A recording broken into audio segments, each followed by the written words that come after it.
In a sweeping and unprecedented move, Captain Ibrahim Traoré, president of Burkina Faso, has announced the rollout of a nationwide free education policy covering all levels, from primary school to university.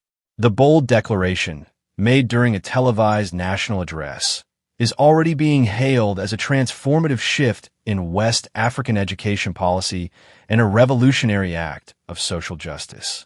With this announcement, Traoré has elevated education from a national challenge to a patriotic cause, one that seeks to liberate minds, break cycles of poverty, and build a future rooted in self-reliance and dignity. Knowledge is the weapon of freedom. Standing before a crowd of students, teachers, and civil servants in Ouagadougou, Traoré made it clear that education is no longer a privilege. It is a right. A nation that cannot educate its children is a nation that cannot govern itself, he declared. From today forward, every child in Burkina Faso will have the right to free education, from their first day in school to the day they graduate from university.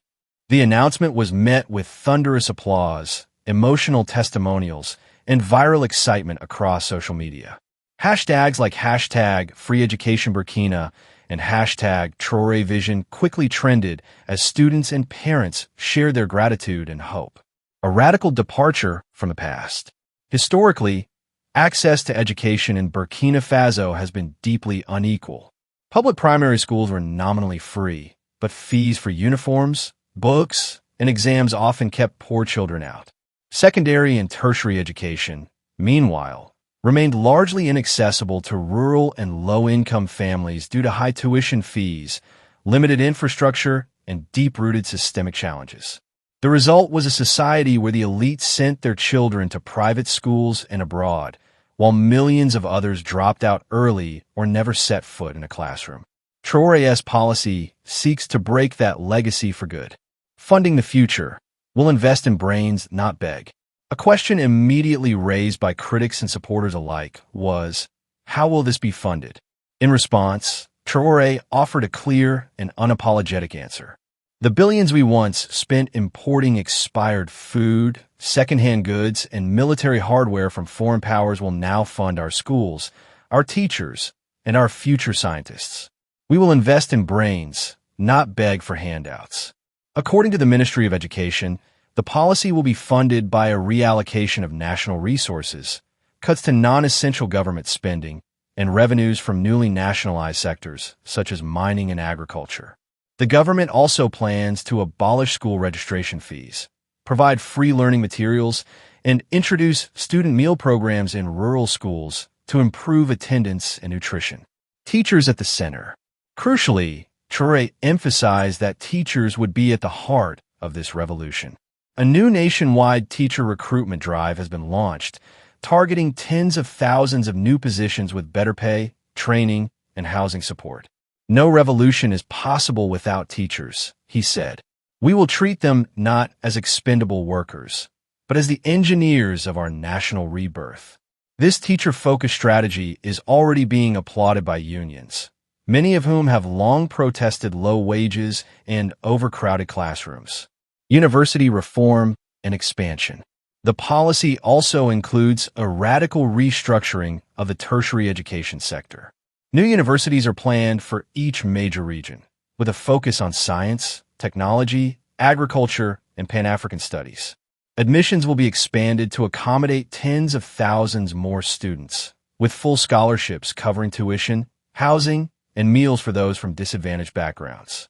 Additionally, the government is exploring digital learning platforms to deliver university-level courses to remote areas, an innovation made more urgent by the need to reach youth in underserved regions. We will not build a nation of soldiers alone, Traoré declared. We will build engineers, doctors, thinkers, and inventors. A weapon against extremism. Beyond its developmental goals, the Free Education Initiative is being framed as a powerful tool against extremism and instability. For years, Burkina Faso has battled insurgent groups in the Sahel region who exploit poverty, ignorance, and hopelessness to recruit young fighters. By offering education, jobs, and dignity, Traoré's government is seeking to cut off the root causes of radicalization. Terrorism thrives where education dies, said Minister of Defense Qasem Coulibaly. This policy is a weapon of peace. Public reaction: tears, joy, and skepticism. In urban centers and rural villages alike, the reaction has been overwhelming. Parents have expressed hope that their children can now dream beyond the limitations of their birth. Students are celebrating the end of financial barriers that once blocked their aspirations. "I thought I would never finish high school," said 17-year-old Ousmane from Bobo Dioulasso. "Now, I can dream of becoming a doctor without worrying about money." However, some critics remain skeptical. Opposition leaders have questioned the sustainability of the plan, warning that without international support or economic growth, the policy could strain public finances. Others worry about implementation. Will the classrooms be ready? Will the books arrive? Can the teachers deliver quality education at scale? Regional inspiration, a Pan-African ripple effect. Burkina Faso's announcement has also triggered discussions across neighboring countries.